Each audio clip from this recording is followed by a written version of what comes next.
네, 더 많은 주식 투자 정보를 얻고 싶으신 분들 카카오톡 채널 필살기를 검색하신 후에 친구 추가하시면 더 많은 내용 만나보실 수 있겠습니다. 자, 먼저 이번 주 영향력 있었던 주요 투자 뉴스부터 체크해 보시죠.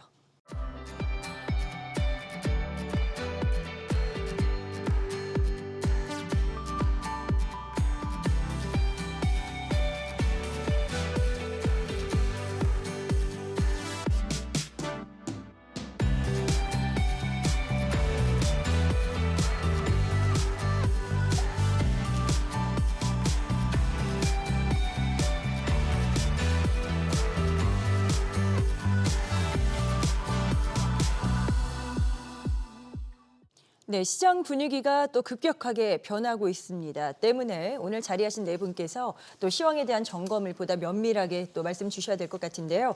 아무래도 이 급락을 세제 개편안 이슈 때문에 뭐 그렇게 반영이 된 거다라고 봐야 되는 건지 시황 분석, 급락부터 점검을 해보겠습니다. 자, 먼저 강동윤 대표님. 어제 이제 나왔던 그 세제 개편안이 하락 명분으로 작용하면서 시장의 투매로 좀 이어지지 않았나 그렇게 생각을 합니다. 네. 정부에서는 법인세율 인상과 이제 주식 매각 차익 부분에 대해 가지고 양도소득세 기준은 10억 원으로 낮춰가지고 이제 과세 대상을 좀 늘렸고요. 세금을 이제 추가로 35조 6천억 원을 이제 더 걷는다라는 방침입니다. 코스피 5천 포인트 간다라는 발언하고 약간 좀 거리감이 있는 정책이라고 생각은 되는데요. 그렇게 이제 시장도 그렇게 해석을 한 것으로 보입니다. 그리고 오늘 하락이 너무 크게 나오다 보니까 이제 관세 협상 이슈가 이제 쏙 들어가는 모습인데 네. 잠깐 말씀드리면은 관세 협상에 따른 불확실성은 어느 정도 좀 해소되지 않았나 그렇게 이제 시장은 좀 긍정적으로 볼 수 있지 않나라고 일단 생각을 합니다. 자동차 업종이 기존 일본차와 이제 2.5%의 관세 차이가 있었는데요. 이런 부분이 이번 협상을 통해 가지고 15%로 이제 부과가 되었습니다. 그리고 이제 기아의 경우 멕시코산 자동차 수출 비중이 높아서 이제 멕시코산 자동차 관세 인하가 추가로 좀 필요하다는 점이 투자 심리에 좀 영향을 미치지 않았나 이렇게 좀 부담을 주지 않았나 생각이 들고요. 네. 근데 뭐 이런 부분은 뭐 단순 명분이라 생각되고 뭐 중장기적으로 조정이 들어갈 수도 있겠지만 일단 당장은 이 관세 부분에 대한 리스크가 시장에서 좀 깔끔하게 잊혀지는 게 중요한데. 입법까지는 이제 9월달 대충 한 달 정도 남아 있는 상황이거든요. 그렇다라고 하면 그 안에까지는 불확실성이 조금 존재한다. 근데 다만 이제 좀 말씀드리고 싶은 부분은 우리 지수가 이제 연고점, 전고점 부분에 이제 있거든요. 네. 그 기술적으로 본다라고 하면은 급등주들, 소형주들이 막 날아가는 급등주들도 과거 전고점 부분에서는 한 번은 급락이 나오면서 쉬어가는 흐름을 항상 보입니다. 왜냐하면 매물대라는 게 기본적으로 존재하거든요. 그래서 그 매물대를 무시할 수 없는 상황이기 때문에 단기간에 많이 올라온 만큼 그 과정을 거쳐가지고 다시 한번 좀 숨고르게 하고 상승할 수 있지 않을까 그렇게 보고 있습니다. 코스피 하락률이 오늘 하루에 이제 3.88%가 떨어졌거든요. 김종호 대표님, 뭐 예. 외부 요인일 겁니다. 그런데 뭐 시장 내부적으로도 앞서서도 말씀하셨지만 매물 소화 과정이라던가 예, 뭐 맞습니다. 에너지가 좀 달린다 이런 모습도 좀 느껴져요. 어떻게 보셨습니까? 일단 좀 잘 보셨는데요. 그러니까 일주일 동안에 제가 봐도 주가가 한 번 정도는 조정이 나올 수 있는 신호들이 여러 곳에서 발생을 많이 하고 있었습니다. 뭐 대체적으로 보게 되면 외국인들이 과하게 프로그램을 많이 이끌면서 3개월 동안에 외국인들이 11조 원 정도를 매수를 했는데 그 중에서 한 4조 원 가까이를 이 삼성전자에 일단 거의 몰빵하듯이 매수를 했다라는 부분이거든요. 삼성전자. 예. 네. 그러다 보니까 이러한 부분들의 노이즈가 발생을 하면서 한 번쯤은 주가가 급락 나오지 않을까 싶었는데 그게 이제 오늘이었다. 이제 이런 부분들을 좀 말씀을 드리고 싶고요. 물론 급락 나온 요인들은 뭐 여러 개가 있었습니다. 이제 뭐 첫 번째 같은 경우는 앞에서 말씀드렸듯이 외국인에 대한 이 프로그램 매매, 그리고 두 번째 같은 경우는 이제 관세라는 부분들인데 관세가 타결이 됐지만 이 관세가 타결되면서 미국의 인플레이션을 사실상 걱정을 안 할 수가 없는 부분들이고요. 특히나 이제 미국 같은 경우는 이제 9월달까지 뭐 금리를 지금 인하하지 못한다라는 부분도 지금 뭐 나타나고 있다 보니까 이러한 우려감들이 좀 반영이 된 것 같고, 그리고 이제 세제 개편 관련해 가지고도 마찬가지로 이제 급매물을 좀 보일 수 있는 어떤 이제 그런 이슈로 또 작용을 한 것 같습니다. 지금 현재는 사실 이제 스몰캡보다는 대형주로 편입을 하는 것이 이제 유리하다라고 볼 수가 있겠고요. 네. 이제 오늘 급락이 나왔는데 이제 저점 밴드를 조금 말씀을 드려본다면 3,000포인트에서 한 3,050포인트 정도를 일단은 좀 저점으로 보고 있고요. 그리고 이번에 찍었던 고점이 이제 3,250인데 여기가 아마도 좀 단중기 매물대로 조금 더 시간이 걸리지 않을까라는 우려감은 가지고 있습니다. 한미 관세 이슈 지금 말씀 주셨지만 좀 자세히 짚어보면 일단 협상은 타결이 됐습니다. 상호 관세가 25%에서 15%로 이제 정해진 거고 3,500억 달러 규모의 펀드 조성 이슈 등으로 내용이 압축이 됩니다. 자, 뭐 결과치 숫자만 놓고 본다면 김우영 대표님 일단 뭐 일본이나 EU랑은 비슷한 수준인 거잖아요. 그런데 시장의 해석은 또 그렇지만은 않은 것 같네요. 사실 우리나라에서 대미 투자 펀드로 3,500억 달러가 가는 것은 우리가 사용할 수 있는, 그러니까 우리가 미국에서 사업을 할 때 보증이라든지 대금 결제라든지 충분히 활용할 수 있는 자금이기 때문에 어떻게 보면은 지원금이다라고 생각을 할 수도 있을 것 같습니다. 근데 이런 부분들보다 일단은 호재보다는 악재에 좀 많이 반응을 했던 시장인데, 가장 관심을 모았던 부분이 자동차 관세인데 우리는 계속 12.5%를 요구를 했죠. 네. 우리는 무관세, 일본은 2.5였기 때문에 12.5%씩 올리는 것이 합리적인 거 아니냐라는 논리를 내세웠는데 결국에는 15%가 되면서 가격 메리트가 사라지기는 했습니다. 이제 현대차는 품질로서 승부를 봐야 되는 부분인데요. 네네. 사실 EU나 일본 차량보다 인지도 면에서 경쟁력 면에서 아직은 부족한 것이 사실이기 때문에 이 부분을 이제 현대차가 어떻게 메워가느냐가 중요한 포인트가 될 거고요. 최대 수혜주로 꼽힌 이제 조선업인데, 조선업 같은 경우에는 뭐 관세뿐만 아니라 그 이전부터 슈퍼사이클에 도래를 했었고, 지금 관세 협상에서 이 조선업의 프로젝트, 프로젝트가 이제 들어가면서 이 조선업에서 중요하게 포인트로 잡고 있는 것은 우리 조선업 기술을 미국으로 이제 이식하는 부분인데, 하나오션은 이미 진행을 하고 있었습니다. 네. 필리조선소를 인수하면서 이미 진행을 하고 있었기 때문에 하나오션이 최대 수혜주로 거론이 됐고요. 사실 이번 주 뭐 관세 이슈로 계속 진행이 됐는데, 오늘 같은 경우 이 세제 개편안 때문에 관세 이슈가 완전히 사라지고 2,600개의 종목이 하락하는 그런 날임에도 불구하고 하나오션 같은 경우에는 상승을 보였죠. 이렇게 조선주 쪽으로 지금 이렇게 뜻하지 않은 조정을 받았을 때 관세 이슈가 덮인 상황이지만 그래도 미국으로 진출해서 사업을 하는 긍정적인 요소를 찾아서 조선업 쪽으로 관심을 가져보시는 게 좋을 것 같습니다. 네, 저희가 조선주는 잠시 후에 업종별 전략에서도 자세하게 다뤄보도록 하겠습니다. 지금 뭐 긴 시간에 걸쳐서 주요 이슈가 됐던 게 한미 간의 관세 이슈였습니다. 이제 협상이 타결이 됐고, 유호성 대표께서는 이번 협상 타결이 시장에 어떤 영향을 줄 거라고 예측하세요? 실질적으로 이게 악영향이다라고 얘기를 해드릴 수 있는 부분은 한국과 미국의 FTA로 인해서 원래 무관세였다라는 거죠. 네. 그런데 지금 최악은 피했다라는 관점이 25%에서 15% 줄었다라는 얘기인 거잖아요. 그런데 이 부분도 역시 원래는 손실이 날 부분이 아닌데 이 부분이 추가적인 손실이 날 가능성이 있기 때문에 악재로서 반영이 됐다라는 건 확실하다라고 볼 수 있을 것 같고, 가장 큰 악재주가 하나가 있죠. 바로 철강 관련주인데 오늘도 역시 50%에 대한 관세를 유지를 한다라고 얘기를 하고 있는 모습입니다. 다만 네네. 이 부분은 좀 바뀔 수 있다라고 개인적으로는 생각을 하는 이유가 뭐냐면, 미국도 역시 구리라든가 알루미늄을 수입을 해오는 기업들이 있잖아요. 그런 기업들의 2분기 실적이 굉장히 좀 안 좋아졌고요. 향후 전망치도 하향 조정을 하는 그런 모습을 보여주고 있기 때문에 일단은 이런 부분에 대해서는 변화가 좀 있을 가능성이 있다라고 볼 수 있을 것 같습니다. 네. 그리고 앞서서 얘기하는 것도 원래 4월부터 시작을 해서 철강 관련된 종목은 50% 관세가 유지가 되었고, 일본이나 EU를 보더라도 50% 관세가 유지가 되었어요. 그렇다라고 한다면 우리나라 애널리스트들이 실적 변화를 확인을 해야 되잖아요. 네. 근데 어제까지 확인한 결과는 실적에 변화가 없었습니다. 이미 이런 부분은 다 반영이 된 거고, 그러면 주가는 어떻게 뭐 철강주가 올라간 거냐? 그거는 PBR이 0.2배 수준이었기 때문에 많이 올라갔다라고 생각을 하고 있습니다. 자, 향후에도 관세 문제는 지속적으로 있을 가능성은 저는 있다라고 보고 있는데, 그 이유가 뭐냐면 항상 바뀌었어요.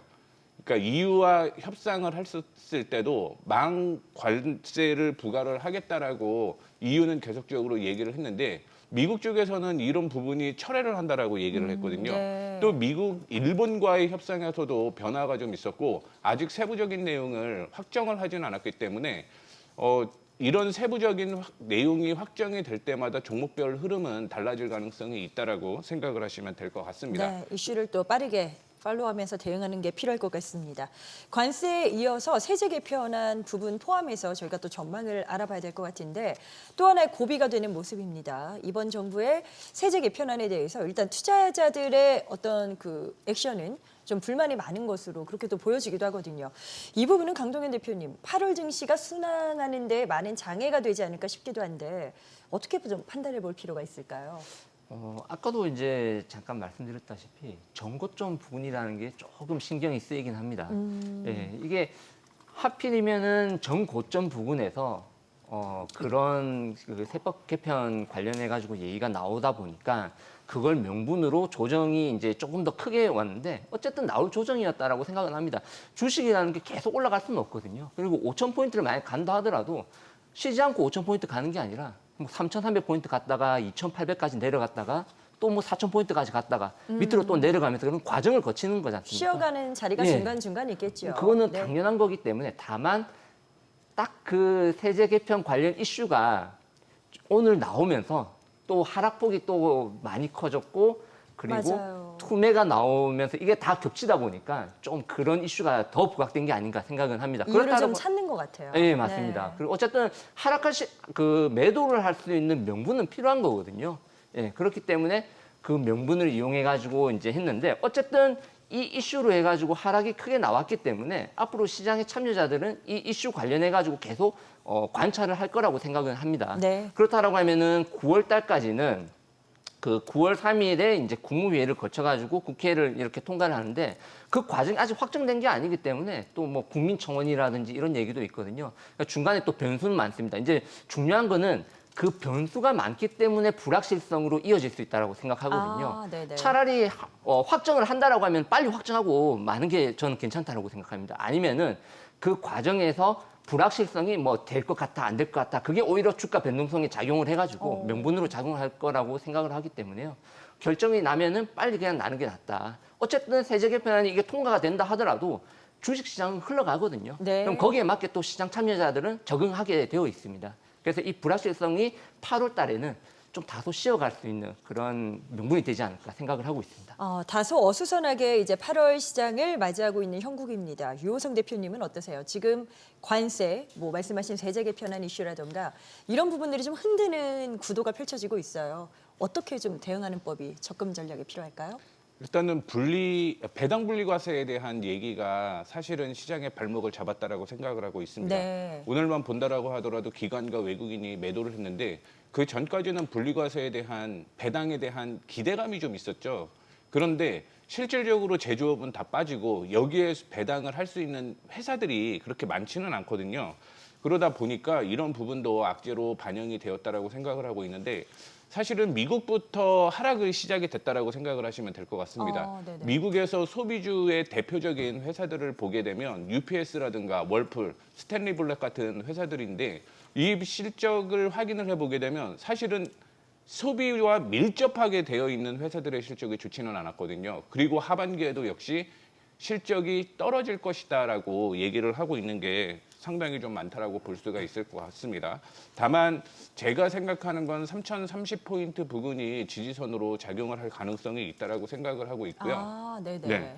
그다음에 8월 같은 경우는 이제 다음 주 월요일이 저는 변수라고 보고 있습니다. 오늘은 밀릴 만큼 거의 다 밀렸다라고 보고 있고 네. 다만 다음 주에 상법이 통과가 되냐 안 되냐, 노란봉투법이 통과가 되냐 안 되냐에 따라서 변수가 있을 것으로 보이고 있습니다. 다만 시장이 조정을 받는다라고 하더라도 사야 될 종목은 저는 있다라고 보고 있거든요. 네네. 이게 왜냐하면 하반기에 3분기, 4분기 실적 좋아지는 종목들이 분명히 있습니다. 그런 종목은 떨어지면 오히려 매수해야 된다라는 관점으로 보고 있는데 실적을 봐야 되네요. 네. 그런 종목군들을 그냥 몇 개 제가 확인을 해보게 되면 반도체는 하반기에 분명히 좋아지는 걸로 확인을 하고 있고요. 네네. 2차 전지 실적이 나온 종목들을 보게 되면 3분기 혹은 4분기부터 턴어라운드 되는 모습을 보여주고 있습니다.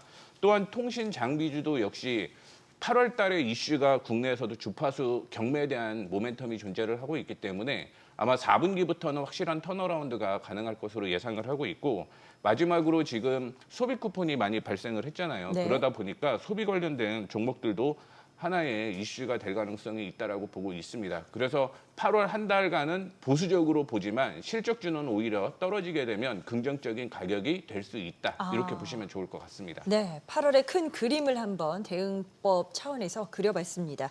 수급은 어떨지도 궁금해지는데요. 코스피 랠리를 이끌었던 주인공은 바로 외국인입니다. 본다면 지금 7월까지 한 석 달 연속 사자세를 보였었고요.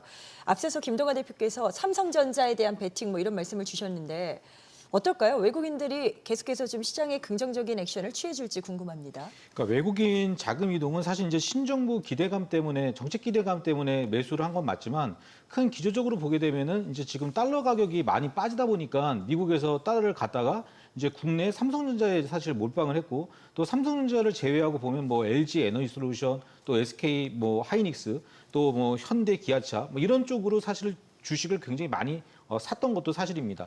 이제 그런 상태에서 이제 보면은 관세로 인해서 또 이제 아까도 말씀드렸지만 이제 인플레이션 우려감에 의해서 매도를 굉장히 많이 했습니다. 금일 같은 경우 제가 보니까 이 코스피에서 보니까 한 8천억 정도의 매도가 나왔고 그리고 이제 선물 시장에서 보면 장중에 1조 2천억 정도의 그 선물 매도가 나왔습니다. 이제 이렇게 딱 보면은 외국인들이 오늘 손실 많았겠네라고 볼 수 있었는데 그게 아니고 외국인들은 선물에서 굉장히 큰 수익을 얻었고 또 이제 오늘 매도한 걸 보면 대부분이 삼성전자의 매도가 아마 굉장히 많이 있었을 거라고 봅니다. 그래서 오후에 삼성전자가 한 3% 정도 많이 밀렸던 이유도 있거든요. 그래서 결국에 저는요 이게 이제 제자리를 찾아갈 것이다라고 좀 보고요. 네. 사실 이제 외국인들이 이 한국 주식 시장에 대한 이 신뢰감 회복이라는 이 긍정적인 효과를 분명히 이번에 보여줬고 특히나 이제 글로벌 무역 환경에 대한 예측 가능성이 이제 분명히 잘 나타날 겁니다. 그러면 이게 어떻게 되는 상황이냐면 삼성전자라든가 이런 프로그램 매도에 의해서 많은 현금을 맞는 것을요. 이제 금일 같은 경우 LS, 한화, 풍산, 또 이제 HD, 현대, 뭐 SK, 한미사이언스 같은 이런 지주회사나 또 이제 오늘 금융사들이 많은 급락을 보여줬는데 다음 주부터 시청자분들이 보셔야 될 것은 외국인들이 이렇게 급락하고 있는 종목을 만약에 매수가 들어온다 그러면 네. 단기적으로 증시는 V자로 반등이 나오면서 사실상 이제는 이게 수급이 확산이 되면서 아마도 외국인의 이 수급 장세가 한번 나오지 않을까 좀 그렇게 기대를 하고 있습니다. 네, 자 다음 주에 관점 포인트를 보다 자세하게 짚어보도록 하겠습니다. 지금 뭐 급락으로 이번 주가 마무리가 됐고요. 어떤 부분들을 투자자들이 집중해야 하는지. 자 먼저 김호영 대표님께 어떤 스탠스를 취하는 게 유리할지 좀 들어볼까요? 글쎄요. 오늘의 하락으로 인해서 많이 뭐 충격적인 저도 좀 충격을 받았는데 네.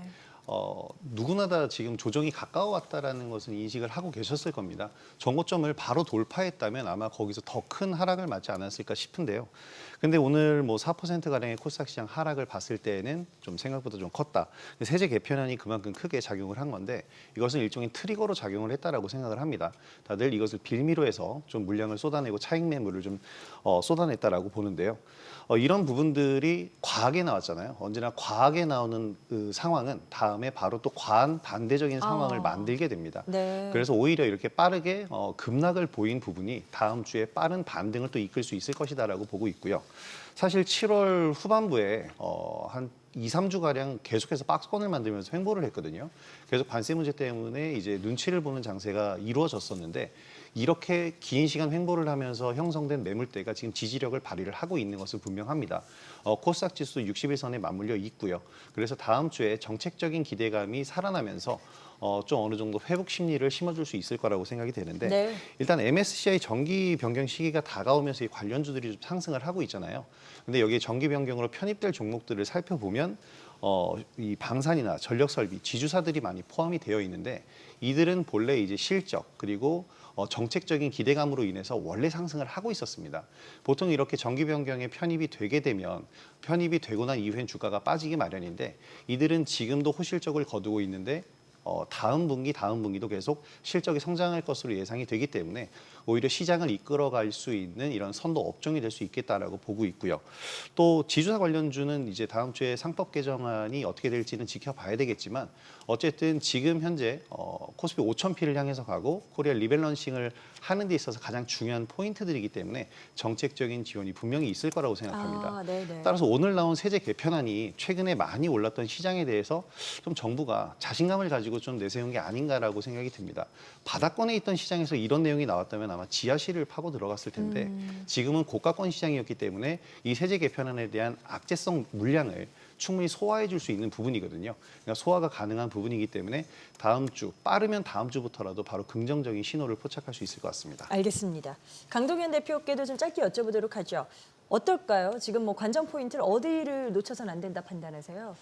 일단 뭐 말씀하셨던 그 MSCI 편입 부분에 대한 단기 차익 매물, 요거는 좀 주의할 필요가 있다라고 생각됩니다. 이제 많이 오른 만큼 네. 쉬었다 갈 수도 있기 때문에 이제 거기에 대한 관심이 좀 많은 종목들이잖아요. 효성중공업이라든지 뭐 LIG 넥스원 전부 다 이제 개인 투자자분들께서 좋아하는 종목이다 보니까 추세 방향성을 좀 확인을 하고 이제 접근하시면 될 것 같고요. 그 실적 시즌이만큼 실적 발표에 따른 이제 주가 변동성에 대한 전략도 좀 필요하다 생각됩니다. 보통 8월 15일까지는 이제 중소형주들이 대부분 실적을 발표하거든요. 근데 이제 거래 없는 소형주를 물려가지고 아직까지 보유하고 계신 분들이 계실 수가 있잖아요. 아, 그렇죠. 그런데 네. 보통 그 실적이 안 좋게 나올 때 그 거의 말일 맞춰가지고 15일 정도, 14일, 15일 정도 실적이 발표가 하게 되면은 그때 이제 투매가 나오는 경우도 많이 있습니다.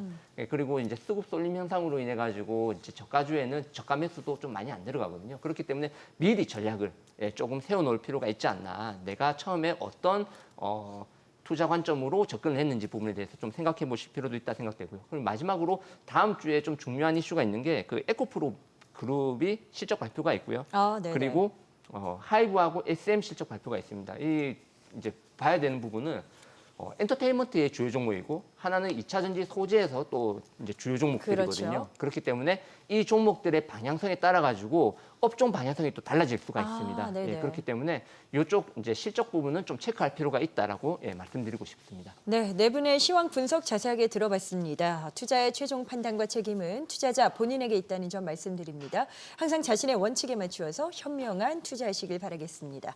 또 그리고 주식에 대한 유익한 투자 정보는 카카오 채널에서도 확인하실 수 있습니다. 필살기를 검색하신 후에 친구 추가하시면 되겠고요. 잠시 후에 업종별 전략 자세하게 세워보도록 하겠습니다.